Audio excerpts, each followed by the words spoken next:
Okay, so we have this interesting question here, and it's under equations of linear motion. And it says a body is projected vertically upwards with a speed of 10 meters per second from a point 2 meters above the ground. Calculate the total time taken for the body to reach the ground. And of course, they have given us our g as 10 meters per second squared. And we have some options here. So, but it said from a point 2 meters above the ground. So let's assume that this is our point 2 meters above the ground. So we have this platform here, and it is 2 meters long. So since it is 2 meters long, then we will now have, so if it's 2 meters long, we'll have it this way.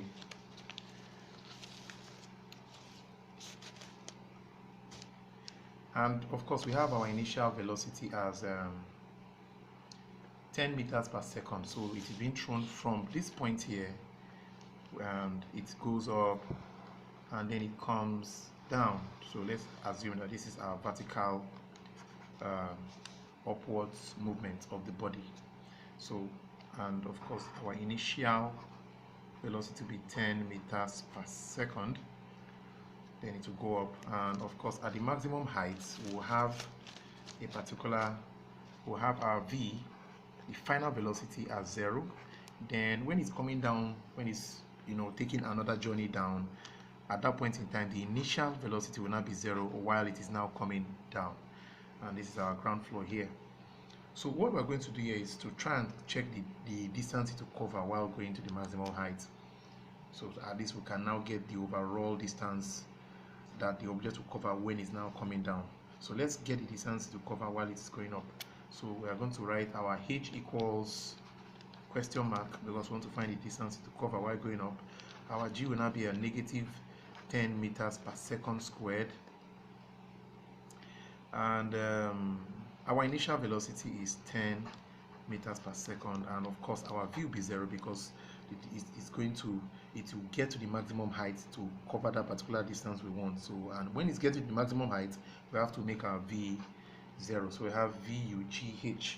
So from our equations of motion, we have VUGH. So this third one is our game changer now.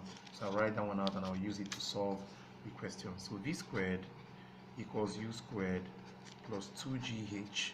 Then we now have 0 squared equals, what's our u? 10 squared plus 2 times minus 10, then times the h we are looking for. Then we'll now have 0 squared equals 100 plus times minus minus. This 0 squared is still 0 actually. Plus times minus minus 2 times 10 is 20, then times h is 20h. You now have minus 100 equals minus 20h, and divide both sides by minus 20. So this cancels this. My h will now be equal to, minus cancels minus, 20 is 5. So my h is now 5. Then we now have our height as 5 meters. So from here to here is 5 meters. This is 5 meters. So now that we know that, that means from here to here is actually 7 meters now. Because of, and mind you, this diagram is not drawn to scale. Don't mind the fact that the 5 is looking smaller than 2 meters. This is not drawn to scale. So from here to here is 7 meters. Then that means we can now find the time it will take to get to the maximum height and the time it will take to come down to get the total time taken for the body to reach the ground. That's the exact question they want us to even get, total time taken. So I can now confidently and conveniently find the time it will take to get to the maximum height and the time it will take to now come down from that maximum height, and then I'll add them up together. So time it will take to get to the maximum height, that's I have v equals 0 because it will be time it takes to get to the maximum height, and of course my g will still be minus 10 meters per second squared, and my t is question mark. That's what they want us to find. And of course I now my u is still 10 meters per second. Then I can now use the first equation of motion, which is v equals u plus gt. I will now write it as v equals u plus gt So 0 equals 10 plus minus 10 times t.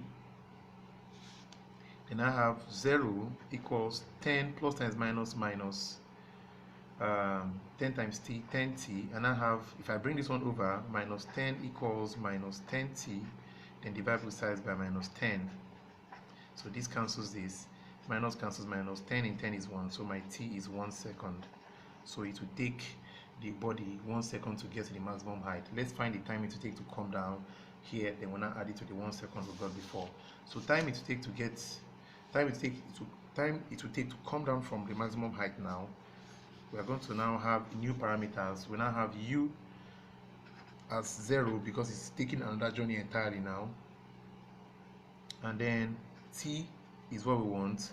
My g is now plus 10 meters per second squared, and my height is now 7 meters because I've told you that from here to here is now 7 meters. H is now 7 meters. So I have u t g h. So which one suits it? I think it's this second equation, utg